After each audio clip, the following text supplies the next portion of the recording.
Welcome people, we're back with another video.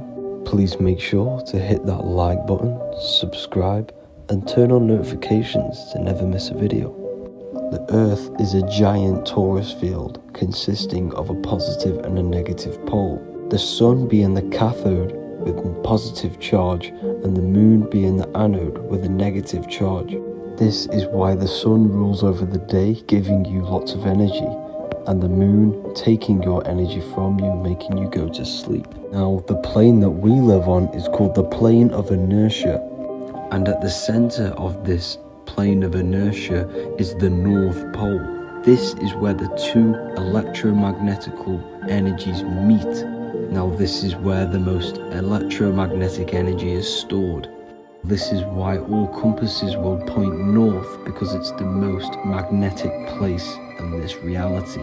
So the Sun and the Moon is spinning around this center point, which is stirring the ether of this reality and making everything move in circles, meaning this is a cycle. Everything's recycling itself.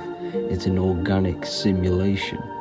The ancients also knew about this sacred land at the center of this reality, known as the North Pole.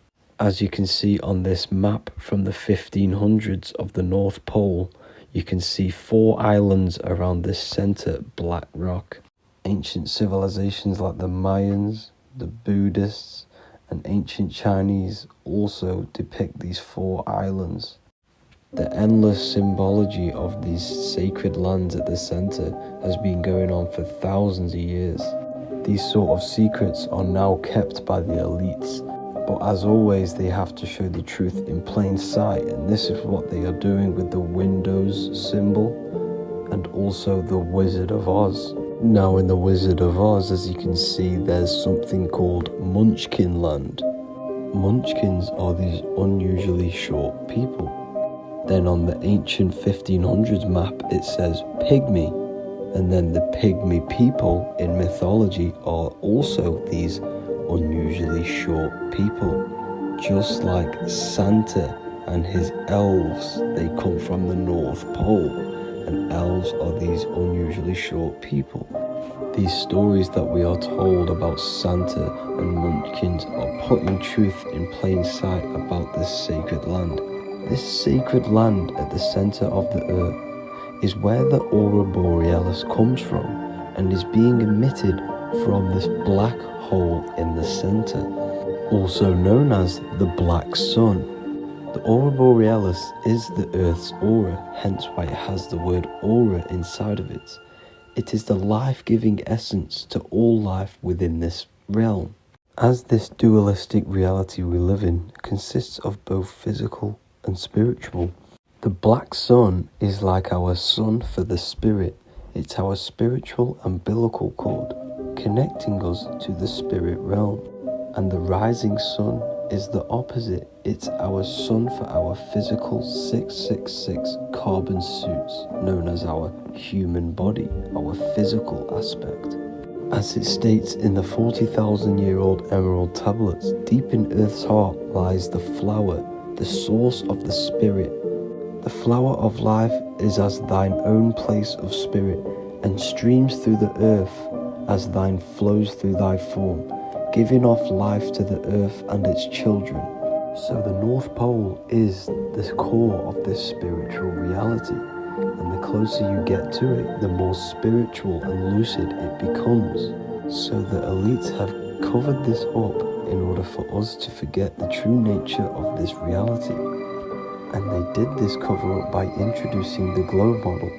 Nicholas Copernicus was around in the 1400s and he introduced the globe model. As you can see, he is a Freemason.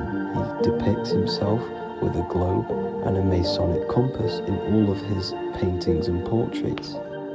Galileo was also a Freemason, as you could see in all of his portraits with a globe and a Masonic compass. He was also a massive part of introducing the globe model after Nicholas Copernicus. So yes, the globe model was a spiritual and political move to gain more control over the masses. After the globe model was then introduced, they introduced the theory of evolution by another Freemason Charles Darwin. See how these two theories go hand in hand? They both degrade humanity and they make you confused of where we actually came from. By hiding the true form of this divine creation and hiding the true power of each and every one of us, they maintain control over the masses. Now this is order out of chaos, known to be the 33rd degree slogan of Freemasonry. Now this is the Masonic Cosmology, and as you can see you have the checkered board for the duality, the 5-pointed star for the 5 elements, the 4 corners for the 4 pillars, the all-seeing eye which is Polaris, the sun, the moon and the 7 stars. So even Freemasons are taught the flat earth cosmology and the true form of this reality. Now the true nature of the sun, the moon and the earth is shown and reflected through the Masonic compass. The Masonic compass is the sun, the moon, Polaris at the top and the black sun at the bottom. It makes sense why all the scientists who introduced the globe model all used the compass and the globe together, because it's truth in plain sight. As I explained in my other video, all Freemasons have to take the oath, so it goes to show, why are we all learning these theories from Freemasons who can't talk about certain topics that they learn about? Why should we believe their theories when they're holding back the real truth about this reality? Now going on to NASA. NASA means to deceive in Hebrew, and they are also funded by the government. They are not a private company. The old owner of NASA, Werner von Braun, on his grave has the Bible verse Psalms 19:1. The heavens declare the glory of God, and the firmament showeth his handiwork. Now why would the owner of NASA put this on his grave? Seems a bit suspicious to me, alongside with the NASA astronauts are all Freemasons. And not to mention the countless mistakes they've made on their live videos in space stations, the moon landing, and the CGI footage of the Earth, which is obviously photoshopped. Just by tricking the masses that they live on a spinning ball, the elites gain the perception of the masses. Not only does it hide the divine creation we're inside of, it hides the divine spark within you. It hides the creator, the source. And by believing in space and we live on a spinning ball, it makes people come to the interpretation of that we are a coincidence and we do not have any purpose. And of course this is false.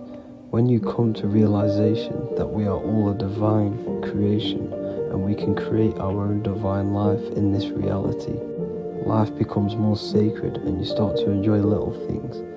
The elites want you to believe everything exists only in the 5 senses. They want you constantly looking outside of yourself because they know that will keep you on lower states of consciousness. Now this brings me to our next point. By tricking the masses into the heliocentric model, the elites started to advertise aliens in the movies, in cartoons and magazines in the late 1940s. Now this is subconsciously programming us about aliens and extraterrestrial threats, which then they can use to their advantage. And this is something called Project Bluebeam. They are more than likely going to fake an alien invasion to push this 2040 agenda, which is for one government and one ruling currency. That's it for this video, guys and girls. Hope you all enjoyed. Please make sure to leave a like and a comment. God bless you all.